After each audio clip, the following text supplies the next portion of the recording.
Welcome to the weekly sports chat here on WXYZ.com. I'm your host, Justin Rose. Each and every week, I am joined by Maxwell White, sports digital producer. What's up, Max? Hello. How you doing, man? How are you? I'm good. I saw your Snapchat. You played a hockey game last night. I did play a hockey game. We'll get to that later at the end of the day. Speaking of hockey players, this guy's got a good story. Adam Strozynski from the Detroit Sports Podcast. What's up, dude? It's a great How are hockey you, man? story. What? Great hockey story. Great googly moogly. That was we always got great hockey stories because if you're not playing adult rec league hockey to win a Stanley Cup, you're not playing it right. That's right. So If you're not paying for a $200 T-shirt, that's right. and drinking beers, you're not doing it right. You're not doing it right. And if you're not getting into fisticuffs with a 45-year-old man every other week, It's true. why go out and play? That's right. Why I go out play and play? adult league softball. I don't play hockey. Trying to play hockey. Softball is just Is it co-ed softball? no. No. We play. Oh, we see, did. that would do nothing. We for me. did co-ed softball one year, and no offense to the ladies out there, it just did not turn out well. It's rough. We didn't win a game, and then we joined like the men's league over at Liberty Park in Sterling Heights the next year and won the championship. with no women. No women. And we Coming got a up cool next t-shirt week, out of it. Maxwell's take on women in sports. No, we actually do have some pretty interesting topics to get to today. We're going to talk a little bit about the NBA All-Star Game. We got to talk about this Peyton Manning thing that's come out. The allegations of him Questions already rolling in. being well, that's good. Get your questions in. Of course, you can hit us up on Twitter. JRose WXYZ, Adam Stroz ADAMSTROZ, or Max White WXYZ. You can call into the show as well because this is going to probably be somewhat a hot button topic. 248-356-0077. The whole Peyton Manning thing. Adam, let's kick it off. What do you want to start with? Ugly or pretty? Let's go ugly. Okay, let's start with the Peyton Manning thing. We'll get to the NBA All-Star Game after we get through this. Hopefully, this doesn't consume all of our time in the hour, but it certainly is something that in sports culture these days, certain athletes can get away with certain things and certain athletes can't. And I think that we're finding the fallout of the Super Bowl is that in the mainstream public eye, not to me per se, but the mainstream public eye, Cam Newton is made out to be somewhat of a villain. Right. I would agree. And I like the way that he plays. I like the way that he carries himself. I think he's an astute, young man who's kind of got it figured out. And I like that he doesn't care what people think of him. I like that he says what he feels. And I like that he doesn't worry about the perception that being said. On the other hand, Peyton Manning comes out, and I'll let you got some notes. You give us the rundown. If people haven't seen it, there was a report that basically goes back to the early 90s when Peyton Manning was at University of Tennessee involving a trainer there, a female trainer there. And Adam, take it away here. Just give us the PG-13 version of the what happened. Okay. So February 29th, 1996. Peyton's in the training room getting his foot looked at for a stress fracture by this trainer. She's highly educated. She leads the University of Tennessee in what she does. She's very good at her job.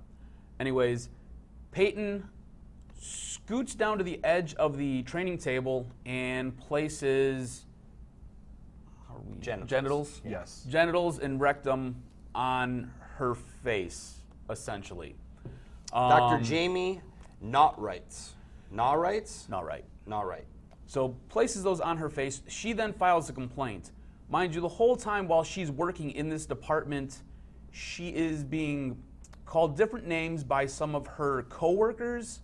One of those names that is in the actual court documents, we'll go C bumper. Yeah. We'll go C bumper. Basically, there was some allegations that her she was a lesbian, which was not true. Peyton then did his little. This is kind of a little bit difficult to kind of it's a talk difficult about conversation, this with but trying to keep it PG. Basically, let's cut to the chase here, without going through too much. Sean King is the guy who found these articles, and these are all documents, mind you. Yes. This is not just These are somebody's court documents. Court documents that this has gone through the judicial process, and I think that what the problem is is obviously if this is the first time you're hearing this and this is the first time you're going, wait, what a minute, Peyton Manning, he's the guy in the Papa John's commercials, and he's the guy he's Captain Chicken Farm. He's the one who tells us this. Exactly. Like, he's the guy that and I guess the point that we want to make and the conversation that we would like to have is this what is your perception of Peyton Manning moving forward after hearing this type of thing? Is it an isolated incident? Now, that was the first thing that came to my mind. Oh, a college kid did something stupid. Shocking. The university tried to cover up its star quarterback for doing something stupid. Shocking. It's never happened before, right? Being sarcastic happens all the time. All the time. This is a type of thing where I look at it as Peyton was being a college kid who did something stupid, and it is what it is. However, tell us more about the defamation that this follows for years afterwards. And I think that's where I start to look at it. Because I can probably, I don't want to say forgive or overlook, but the incident was the incident. You do it something was unfortunate, stupid it was stupid, it was a right. college kid. But tell us more of the timeline. So this then continues on through the course of his career at Tennessee, where he calls her names, he verbally abuses her in front of her coworkers, in front of other teammates. Then what happens is Peyton and Archie write a book titled The Mannings. In this book, they then sit there and they basically assassinate her character, talking about how she has a very vulgar mouth, how she's not very attractive, but she's a little bit breasty.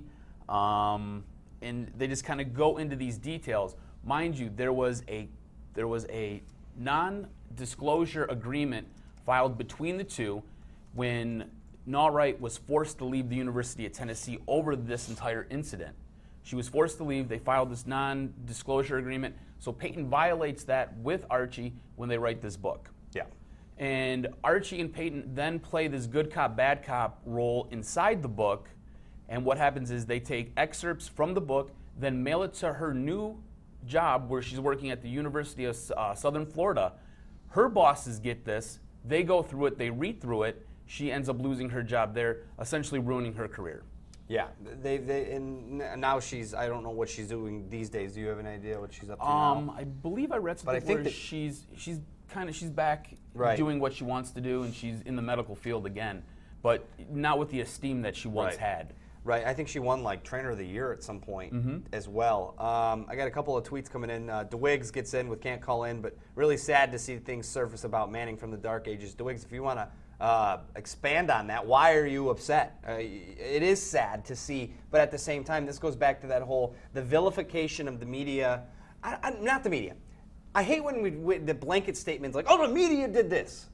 Well, I'm a member of the media. Max is a member of the media. Seth's a member of the media, and I don't think that all three of us would collectively, like just jump on, oh yeah, that's what I think. Everyone says it. I think the perception of the public through the media of how, when Cam Newton says what he says and they play the clip, everyone takes their own thing, and the perception of him through the clip that he played is that he's this, cocky, arrogant guy who, I don't know. Like, when you look at Peyton Manning, everything is sunshine and roses, this story comes out and kind of muddies the water. If you look at the way all this stuff kind of came out, because there was an initial report filed by USA Today, there were other conversations and other articles that were written by Pro Football Talk regarding this situation.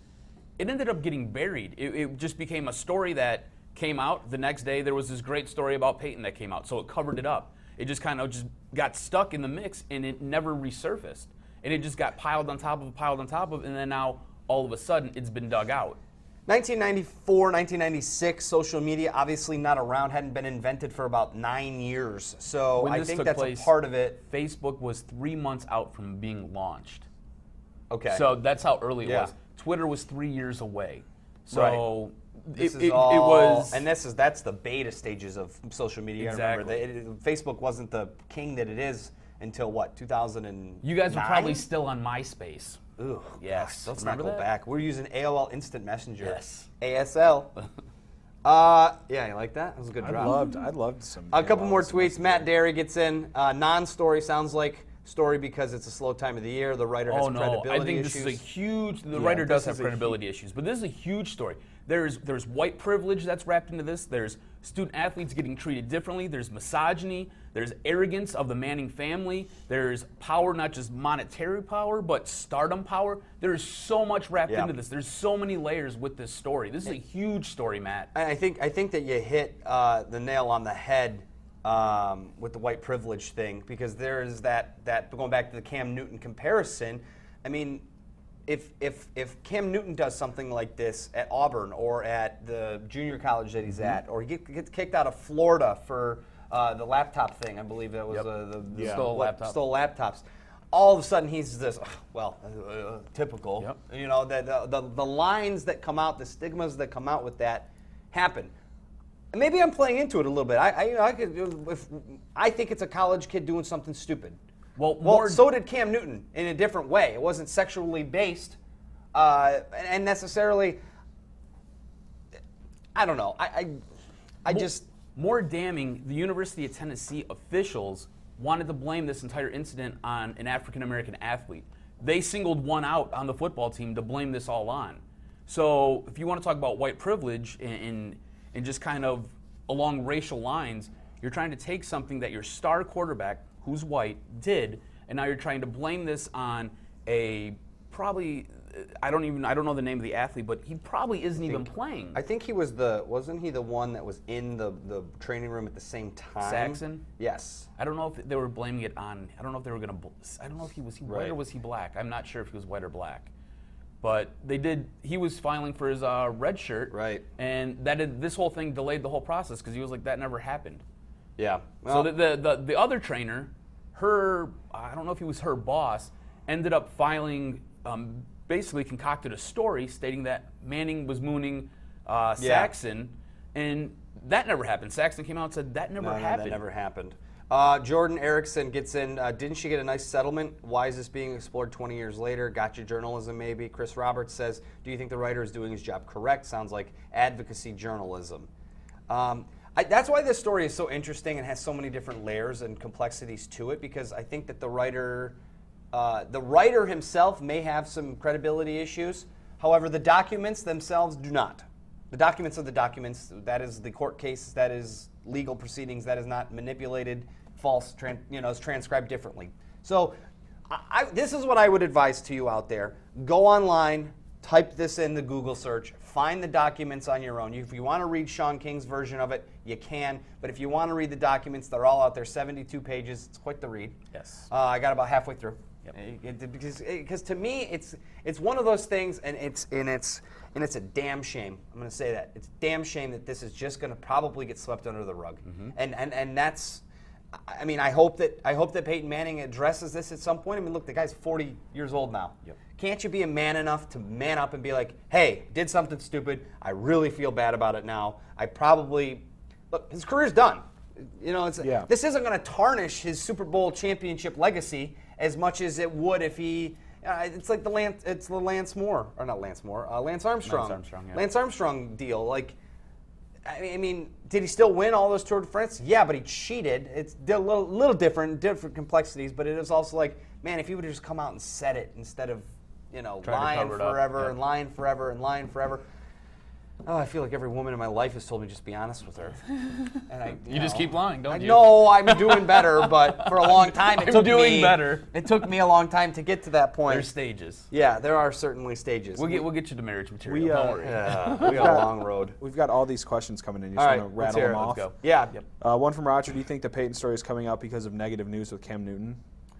I think that was what started this, because if you go and you read the Sean King article, it's because he posted a picture of Cam Newton shaking Peyton Manning's hand, saying, why isn't this getting discussed? Everybody's talking about how Cam's acting like a sore loser. And through the comment spread on his Facebook page, he ended up getting a couple different messages about Peyton in this situation from 20 years ago. And then he ended up getting the email with the court documents. Okay. And that's what spurred all that on. One from Greg. Do you guys view athletes as heroes? Starting to believe we really don't know these guys. The Peyton story sounds terrible. No, they're horrible I've people. never understood the whole athletes as heroes thing. They're all, like, seriously, everybody is flawed, right? Athletes probably more than anybody else are super flawed. You have all this power, you have all this money, you have everything at your disposal. You and mean it's to the tell me that you're cultures not that they gonna- grow up in anymore. Yeah, they grow up with As everything kids, they want. you're anymore. You know you're going to be a professional athlete by the time you're 16 years old, and from 16 years old to adulthood at 18, which is, I knew I was an adult at 18 years old. You know, you get the treatment, the preferential treatment, the you're put on the pedestal, and you can do no wrong. And when you do make a mistake, it's me. It's no big deal. It's no, you know. I think that's part of the how athletics has merged into society so much so that, I mean, it's mainstream. You don't. I mean, take my job and your job and Max, your job out for a certain extent. I mean, every day, I would say 75% of people have some sort of sports conversation every day about something. I mean, there are the people that just don't really care about sports all that much, but you hear about sports every single day. It's part of what America is. Sport is America. It connects people. It brings people together. It connects people and brings them together. Go back to last Sunday. Everything stopped. Everything stopped so we could watch a football game. And that's just the way it is. Sports inundates every fabric of your life, whether you want it to or you don't. So yeah, these athletes do get put on pedestals. I don't think they should, but that's just my opinion. Other people do. Yeah.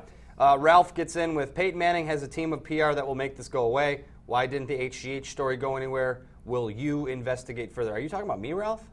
If I'm going to investigate any further? I think you have other things that you have to do. Yeah, it's not really. I'm not going to fly out to Denver to do an expose on Peyton Manning and his, or down to Tennessee for that matter. But he makes a great point because the HGH story, this right here, I think sheds a little bit more light on it, and I think it makes Peyton look a lot less credible with the HGH story now that this is coming out. True. And that we're sitting there, we're investigating this, and we're seeing what's going on. I think this really damages his character. Ralph brings up a great point, and you also build on that great point because it is one of the things where the Lance Armstrong scenario that I brought up, I go, man, I didn't, how could he do that? That was so amazing. And then he found out he cheated. It was like, oh.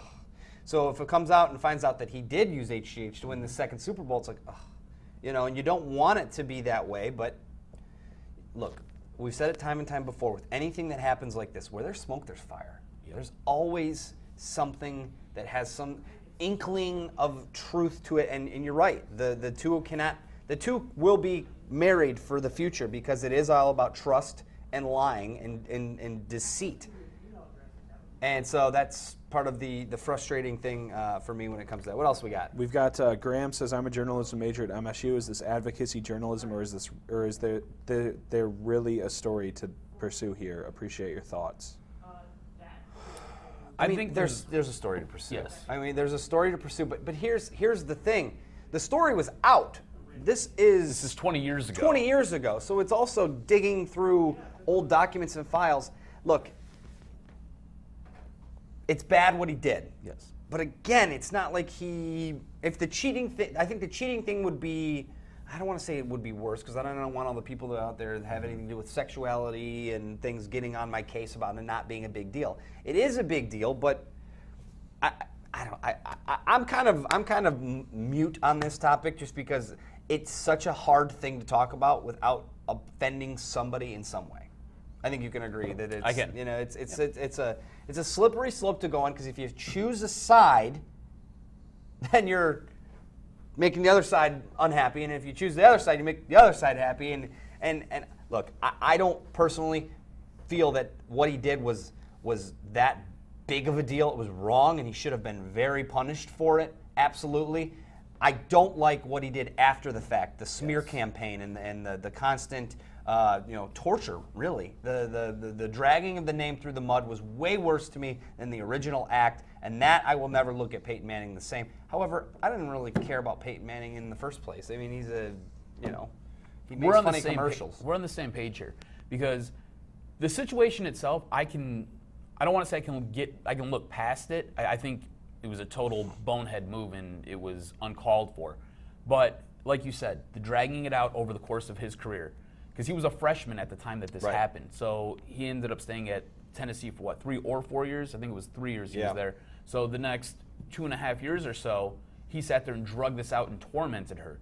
And then him and Archie write a book together, and they sit there and they put all this into print. And this book is still getting sold. You can go to Amazon and buy it right now. I think they were trying to get ahead of the curve with it, and that's another part where it's like your lies and deceit are continuing to, And just the arrogance of the Manning family to sit there and be able to put into words and put it into print, to sit there and basically torment her for her live long day. It boggles your mind. Just the nastiness of it. Yeah. And to think that he could sit there and circumvent his non-disclosure agreement just kind of goes to show you where he feels he's the most powerful. He's untouchable is kind of how he feels, and it's almost the way he's portrayed here. And that's probably the bigger issue I have. Yeah, and I just pulled up ESPN.com, and there's already an article, noise surrounding Peyton Manning, Cam Newton is not harmless. Stephen A. Smith went on one of his classical rants about how Peyton Manning cannot get a pass on this. So it's something to keep an eye on as it continues to develop, and I think that there will be some people, as the one tweeter pointed out, not me, but somebody with the powers and the resources will go and dive into the story deeper. This is not the last time we've heard of this, certainly not. And, Peyton Manning's going to retire, so the chances of him getting in front of a camera and having to deal with this anytime soon anyways, he's in Florida wearing $250 swim trunks. But, he just won the Super Bowl. Totally useless news. Totally useless knowledge, yeah. But that's what Twitter's for. I know. That's kind of where we're at with it. Anything else, Max? Did anyone else get any emails in or anything else before we move on? I believe it was Ashton. Do you think if Cam Newton did this, the coverage would be the same? No. I think it'd be monumental. It would be the lead and on ESPN. And that's the part. And that's the part of. And now it is the lead on ESPN. That is the homepage that has that. So it is garnering the news. But I think that it wouldn't have taken 20 years for this story to come out. We would have known about this in college. We would have known about, because remember the generational gap between Cam Newton and Peyton Manning, with the media coverage and the type of coverage. Try to think about this. Think back to 1996. I mean, I was 12, so it's hard for me to think back to 1996 and know what the media coverage was like. But I know from talking to older sports journalists that I've worked with throughout the years that the journalist-athlete relationship was much different than it is today. There's no PR people that buffer the access. There were secrets. There were trust factors there. There were things that people knew about athletes and that they trusted with members of the media that they wouldn't get out there. Now it's social media. It's get it out now. It's It's plaster it with the field. So if Cam Newton would have done this in 2000 and what? When did he win the Heisman? 2010 in Auburn. Or 2011 in Auburn. I think it was around that time. 2010. 2010 in Auburn. That would have been everywhere because of Twitter and because of Facebook and because of all the different social media outlets and the kids trying to get their names out there and journalists trying to do too much. That's the difference in the two stories. So yes, it would have been a bigger deal and more in your face, boom, boom, boom, with Cam Newton. But because it's 20 years old and it's kind of a dinosaur case at this point, and the documents were out there for anyone to find. You just had to go look for them, and no one did. Look at the way you get all of your news now. I guarantee you, everybody out there, you use your computer to get your news now. Mm-hmm. You're usually checking everything online, or you're checking it on your phone. That didn't happen 20 years ago. Right. You were still reading a newspaper. Every now and then you might go online and you might find an interesting article here and there, but you were getting it from your newspaper, or you were getting it from your television station. Now, it's all over the internet. Mm-hmm. And once it hits the internet, it's basically there forever. Yep. So it was just a different time. Honestly, it was a different time, different culture. It was just different. Digest media and digest stories, and now that we're in this share now link, I mean, you can't go to a website without a share button on it. It certainly is an interesting thing. Anything else, Maxwell? No, that's. All right, let's get to the good. But by the way, the Red Wings are about to start, so if you want to pop your TV on and keep it on here for the next half an hour. President's Day afternoon action. Yep, little President's Day action in Brooklyn against the Islanders. By the way, did you see that Hotline Bling thing with Dylan Larkin and Jeremy Roenick? That was last night. I think first intermission of the NBC Sports. It's awful. I just retweeted it from Awful Announcing. It's one of the most awkward things I've seen in a while. Yeah, it's not good. And you can tell Dylan Larkin is just uncomfortable through the whole Well, thing. Dylan Larkin's not really the best media guy. I mean, he's a anyways. 19-year-old kid. But 19-year-old kids usually have fun. Dylan's kind of just chill. Yeah, He's just super chill.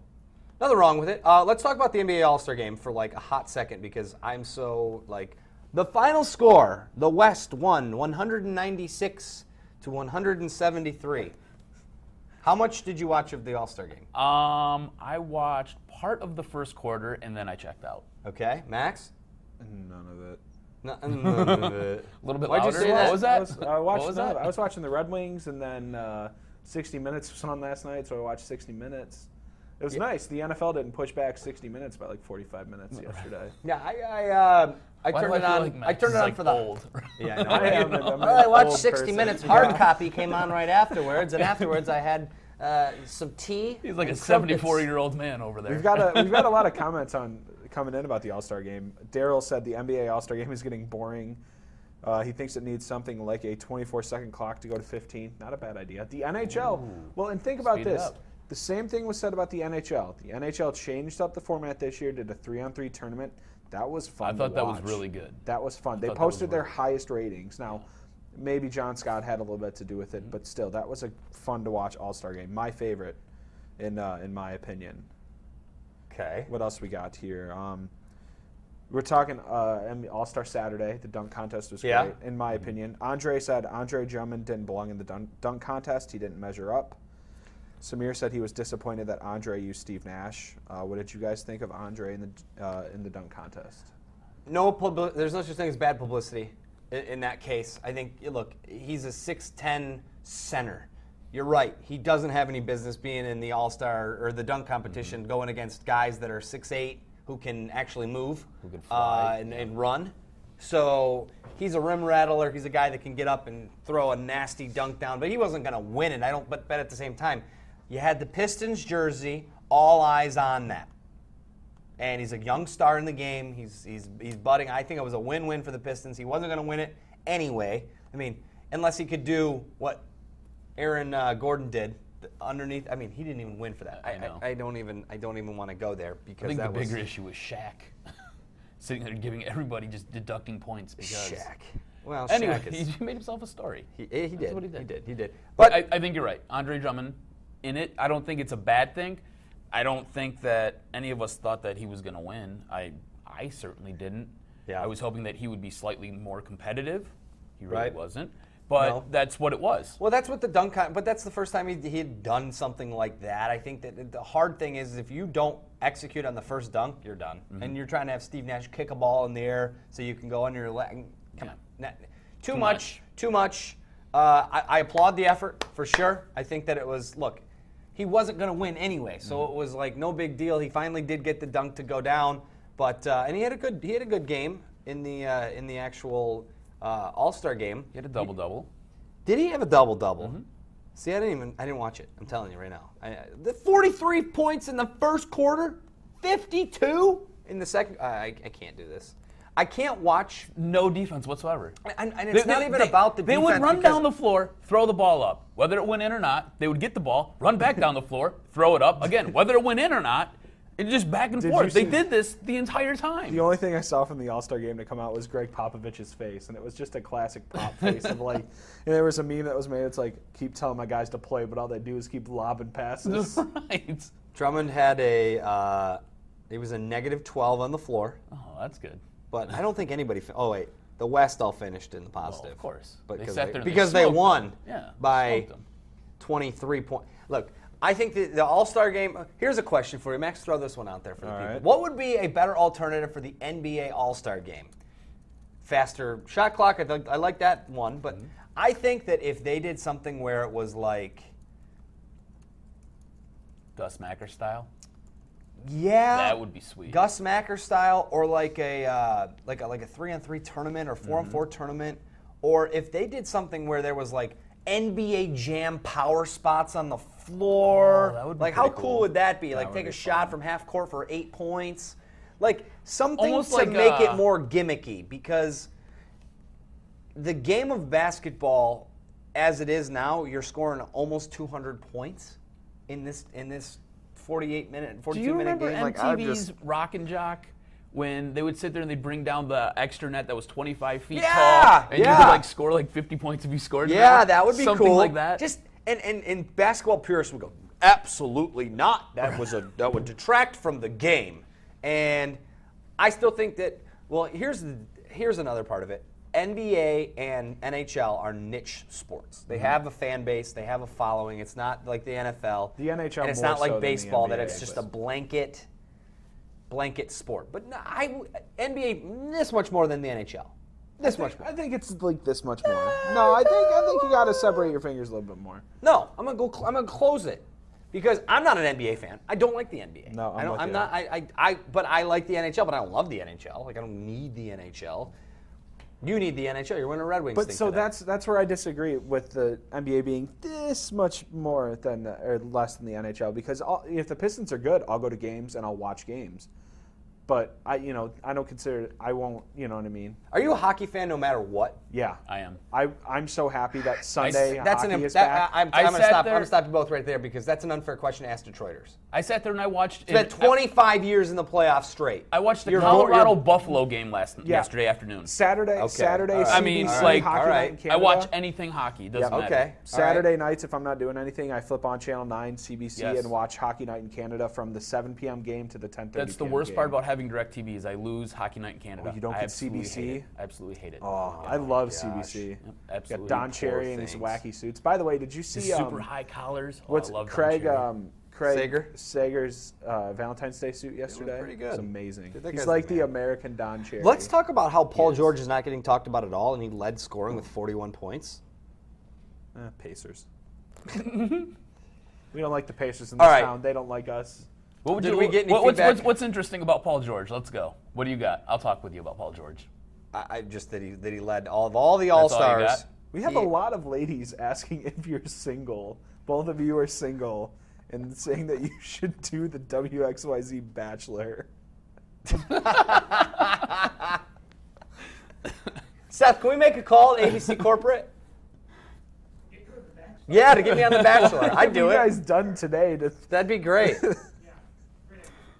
Ladies, I am single, yes. That's so funny. Yeah, well, hey, How many of those are coming in? interesting. You're married. It's like the third one. You're married. You're out. So Paul let's, George. Paul George, yes, Paul George. Let's talk about how good looking I am. No, I'm kidding.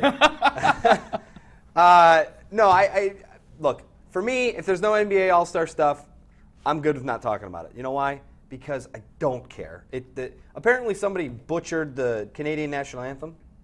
For the All-Star game? It's like Yeah. a really easy national anthem. It is. Oh, I sing it every time it comes on when the Me Wings too. play a Canadian team. I sing the too. whole But thing. look, I mean, I like that's it better. but I like don't it more feel like, than the U.S.'s. I don't feel like that's unpatriotic. I understand that, but that's Un-American. okay. I feel like it's just the NBA All-Star Game for me does nothing. I think the more intriguing thing is going to be the trade deadline, because I'd like to see what happens with Carmelo Anthony as he potentially moves on from New York. I'd He says love. he's not going. Yeah, but Yeah, I know. I know.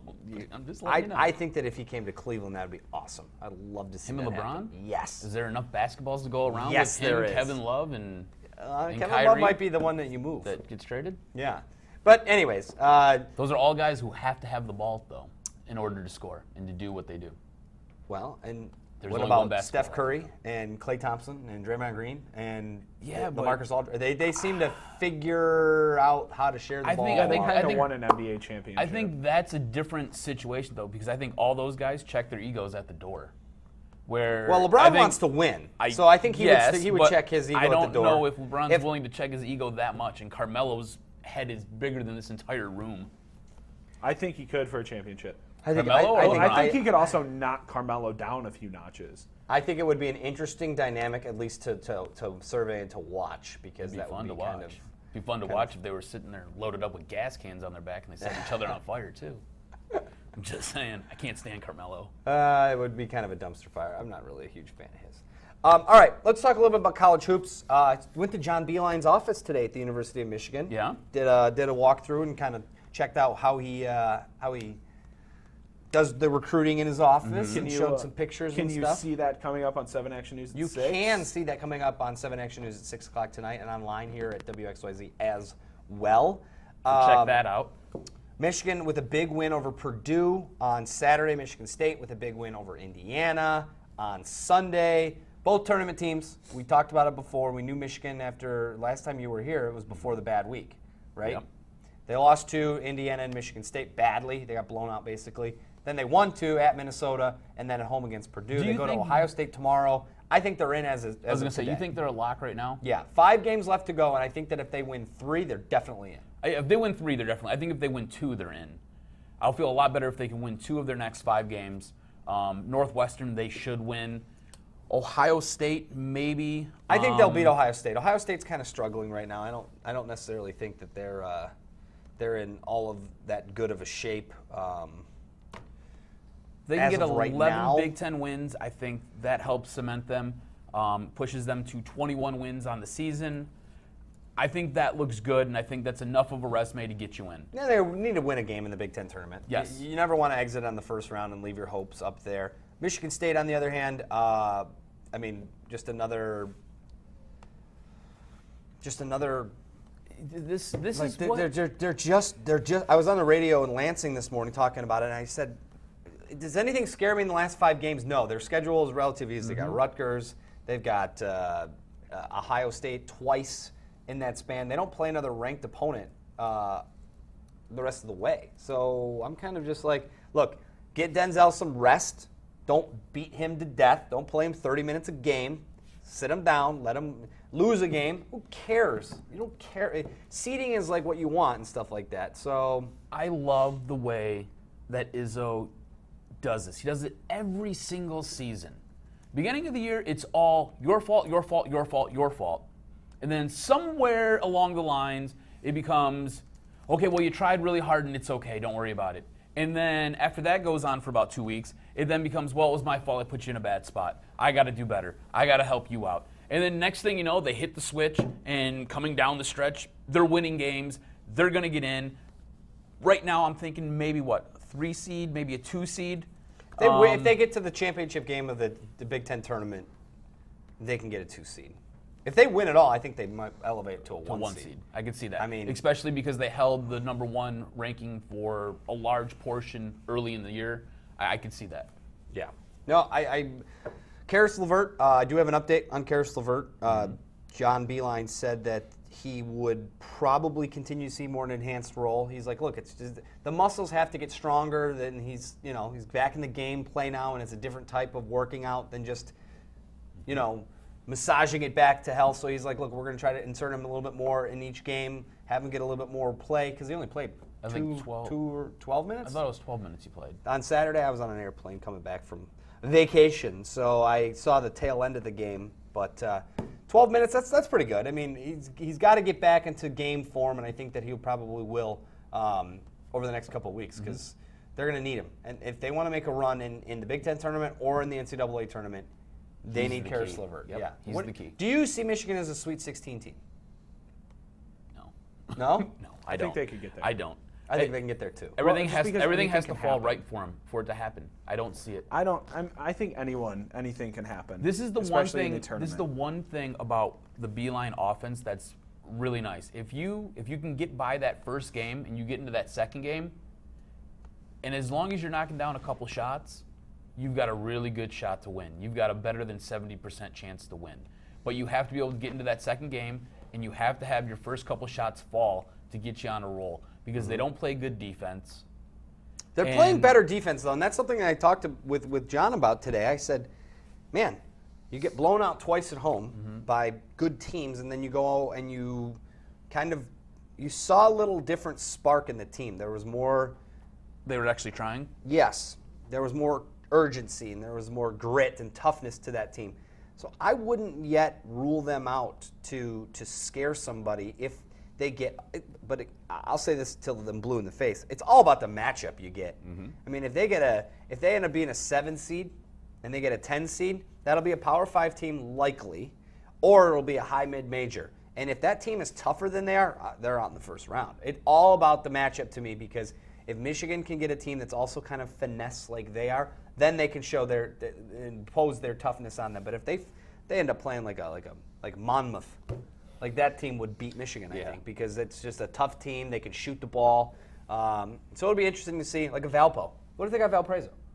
They wouldn't be a 10 seed, but those are the types of teams, like a matchup nightmare for Michigan. So it's not impossible for them to get to the Sweet 16. I just think that if they run into a Kansas as a 2 seed, or if they end up being an 8-9 and they get an Oklahoma as a 1 seed, that's a tough get. But if you can get into that, you can get that 12-5 matchup. If you can somehow squeeze into that, you can somehow, if you want to be able to play a 5 or a 4 in the second round, if you have to get to the Sweet 16. So something to think about. All right, before we go, 15 minutes left.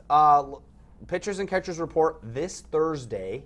I've been seeing on Twitter that some players are already down there. USA Today says the Tigers will finish 4th. We're going to look at this article here. I think the over-under on their wins is 85. Right. Which I think puts them at like 12th or 13th. Wow, look at this. The Tigers will go 82-80 this season and finish in 4th place in the American League Central, according to USA Today. The Tigers got a big bat in Justin Upton. It's the questionable starters 3 through 5, which is Anibal Sanchez, Daniel Norris, and Mike Pelfrey, and thin organizational depth that's worrisome. Gabe Lacasse says the White Sox, with a projected record of 90-72, will take the AL Central crown, though he admits all 5 teams in the division have legitimate playoff hopes. How can you say they're going to finish 4th and say they have playoff hopes? Yeah. Everyone loves their Todd Frazier acquisition. The ball should jump off his bat and just. So they got the White Sox, Royals, Indians, Tigers, Twins. Red Sox win in the East. Astros win in the West. The Cubs winning the Central. The Nationals in the East. I love doing these. I should do one of these. Maxwell, we should probably do this. All right, I'm fine. All right, let's do this with the sports peeps. Let's have our predictions, because predictions are always fun to make, because then you can look back and go, way off. I have no idea what I'm talking about. Because I don't think the Tigers are a 4th place team. I don't either. In the division. I think that the Central, the AL Central is like the NL Central to me. There are 4 teams that could win it every year. There really are. Mm-hmm. I think that the breaks have to go your way a lot of the times. And last year, you can get a sense of a team in the first month if it's going to have that extra it factor to it.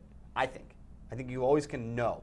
And we'll know about this Tigers team early if they've got it. If the bullpen comes in, makes a bunch of saves, only blows 1 or 2 over the first month or 2 of the season, all right. If they can put up numbers, if they can hit the ball well, all right. Then you'll kind of get a feel for the team.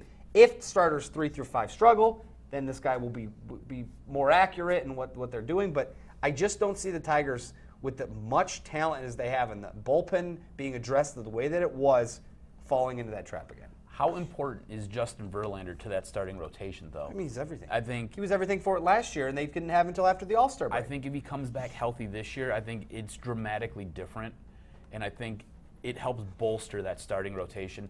I think if Anibal Sanchez, if he doesn't have that shoulder problem, what is going on with that shoulder? It seems like every other year it flares up on him and it hurts him. So Anibal Sanchez can stay healthy. Yeah, I think that's a big boost as well. I think Daniel Norris is going to be. I think he's going to be lights out. I think he's going to be great. I think he has to work on some secondary pitches, but once he gets those down, 1 through 4 I like. Mike Pelfrey I hate. I think it was a stupid signing. I don't understand why they did that. Makes no sense to me. I think it was dumb. Well, according to Chris McCuskey of the Detroit News, he says they're willing to roll the dice on the back end with gritty veteran Pelfrey, promising young left-hander Daniel Norris. Sanchez is right in the middle, and he worked out this morning. He says he feels better. Last year he wasn't. So, look, every year every team have players that are on the fence. Now, you expect Jordan Zimmerman and Justin Verlander to go out there and win 15 games. Mm-hmm. You expect that to happen. That's 30 wins right there from those two players. Your back three are the ones that if you can get 10, 12, 15 wins from them, then you're talking about being in the playoffs. If you don't, then you're not. And I think that's where we're going to find out with the Tigers real quick. Anderson wants to know if Brad Ausmus survives the season. If they start well. And that maybe sounds like I'm hedging my bet a little bit, but I think a lot will be predicted in the first 20 games. If they sit there and they come out a little bit rough the first 20 games, I could see a change immediately. Baseball it's funny. It's funny because baseball teams get into the wild card at 500 all the time, or just over 500. So I'm not willing to buy into the first 20 games theory yet. I remember when the Tigers started like 15-5 4 years ago or 3 years ago, and they ended up being 25-25 after 50 games. Right. So I'm not willing to really go nuts over the start. Brad Ausmus needs to show he has learned. And I mean that in the sense of picking the right spots to pull guys out of games, picking the right player to put in from the bullpen. Now, he was playing with a shoddy, it was like a damned if you do, damned if you don't thing with the bullpen last year because you put in, oh, I got Albuquerque. Okay, what's my next best option? Oh, a piece of chewing gum? Oh, well, I guess I'll go with Albuquerque. So that's kind of what he had last. He has weapons in the bullpen this year. There's no. Keep your eye on Justin Wilson. I'm telling you, the kid is a good setup man, and the closer that they just got, he's K-Rod. He's a guy that over time has shown that he can do it. So he's going to have better options. I think that's the scare with K-Rod though, is he's a little bit older now, and some of those numbers are starting to decline. So is this going to be like a Joe Nathan type situation where? As long as he doesn't flip off the crowd. Oh, it's true. Where you get Joe Nathan, and Joe Nathan is lights out, and then when he puts on a Tigers uniform, he's a human gas can. Yeah. And he's just rolling around in it on the mound every single night, and then his burning hand is coming up with a middle finger raised. Like, as long as you don't get that from K-Rod, I think you're okay. And baseball's a funny game. I do think that in the end, it always averages out. It's unbelievable how it happens. It is ridiculous. Well, and you only need to be average to make the playoffs. I think, as you just said, 500 teams. 500 teams. Now, I don't know if the Central will be the case this year because, I mean, you go 80 and 82, and you're below 500, and you're probably on the outside looking in. I would put the Tiger. I'm going to go with. I'll officially put this out there as on opening day. We'll put our predictions out there. Brad, Casey, and I will for the sports department. I would put the Tigers at like 92 wins this year. I think I think they're going to go. I think they're going to. Oh. Because I think, and this is why I think that they'll do well this year, is because I think that they'll have the type of production from Verlander that they missed in the first half of the season last year. They fell behind the 8 ball when he went down. I mean, come on, we all have to look at that. I do want to see what kind of leadership they have in the clubhouse because I felt that they lacked that. Now, I will not be in the clubhouse until they start the season this year because we're not covering spring training this year. But I want to see what kind of leadership, what kind of clubhouse that is. Is Upton the kind of guy that they say he's the glue guy? He's the kind of guy that can bring together and rally the troops. It's got to feel like a championship team for me to really feel confident about 92 wins, but I just think that 1 through 7 is bona fide hitters who can all have the capability of getting close to 280, 290, 300. I agree with you. So if you can hit that way, you're going to score runs. And if you're starting 2 pitchers, Zimmerman and Verlander can go out and get you 15, 20 wins this season, you're halfway home. The rest is just flip the coin, and hopefully you land on the heads more than you land on the tails. I'm still worried about pitching, though. I mean, you have to have good pitching to win championships. And I think they do. But who can we rely on to – I mean, okay, Verlander – hold on. Verlander's coming off an injury season where he pitched well at the end. Sanchez he's healthy, though. He's healthy. He's 100% healthy. But still, you still have to be worried about what his production is going to be because of, how it's been. Sanchez has never been able to stay healthy. He's a giant question mark. Jordan Zimmerman, hopefully he'll be good. Who else you have? Why am I blanking? You got Daniel Norris. Daniel Norris. Who's coming off of fighting cancer. Yeah, but, I mean, he's also just a young, But I think he'll be solid. My big question mark is Mike Pelfrey. And, again, I don't necessarily understand that signing. I don't know why they went out and got him, why they paid him the money that they paid him, when you could have either, A, brought somebody up from your minor league system, They don't have anybody. Or what's his name from the Mets? They got him last year. With the Norris trade. Yes. Yeah. Look, he'd that's be a perfect fifth starter. That's what's You're not expecting anything. But that's from your what spring training's all about. What if all of a sudden this guy goes through spring training and he edges Pelfrey? I mean, that's an option. Spring So training. what do you do with Pelfrey? You You eat that contract, huh? Because you can't send him to your minor leagues. no. So you're just gonna hold him on the roster, taking up a spot? I mean, what happens then? I mean, do you use him in your bullpen? You can long look to relief. move them, long relief. Like there's plenty of options for. I think that spring training will be really interesting for the Tigers this year because of that question mark. I don't think the position players. But the position players for the Tigers have never been something going to spring training like who's going to emerge at shortstop, who's going to emerge in second base. We know those positions. We know third base. We need to have another step forward for Nick Castellanos. We know J.D. Martinez. We know Justin Upton. We know the outfield situation. Left field is still a little sketchy-ish. Yes.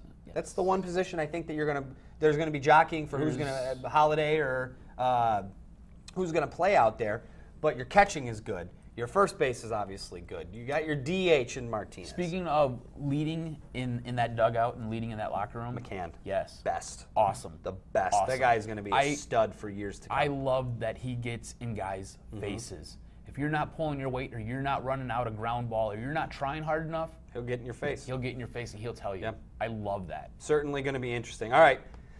3 minutes left in the show, so it's now our weekly chat about hockey, old man hockey leagues. Old man hockey. Because I scored 2 goals last night, broke my hat trick streak. I've been killing it, man. Obviously not. You scored 2 goals last night. That's not I had a hat so trick. many opportunities last night. Both my goals were so bad too. They just fluttered past. Like it was like in his. kind of It was in his floated in. jersey and like fell out and like trickled past the line. Like both of them were awful. But I had like 30 chances, and I did not have a good game. We didn't play last Sunday because of the Super Bowl. That's right. So I took 2 weeks off. So it was a little rust. But you fought an old man. You fought an old man. That's basically. It kind of happens. The team we played last night, they're hacks. They slash. They got really crazy stick work. Always in your feet, always at your ankles. Their goalie is the biggest chirper ever. He's always cussing at you as you skate by, and he's always trying to stick you. He does the Eddie Belfour to me every now and again. Oh, It's it's really the uncomfortable. worst. Yeah. It's adult league hockey. There's no need So, for that. There isn't. So anyways, yeah, I ended up getting ran from behind by this old guy. Hit me pretty hard enough to where my head snapped back, and then I just fell flat on my face. And there was another one where my buddy Matt was coming around the front. He had 2 guys draped on him. One was the old man. And I seen this, and I thought they were going to run him. So I'm generally his protector because he's a little bit smaller guy. So I seen this happening, so I came in from the other side, trying to sit there and kind of eat some of that blow for him, and I got the worst of it. It hurt so bad. I got up and I skated to the bench. I was like, somebody else go. Oh, man. It was bad.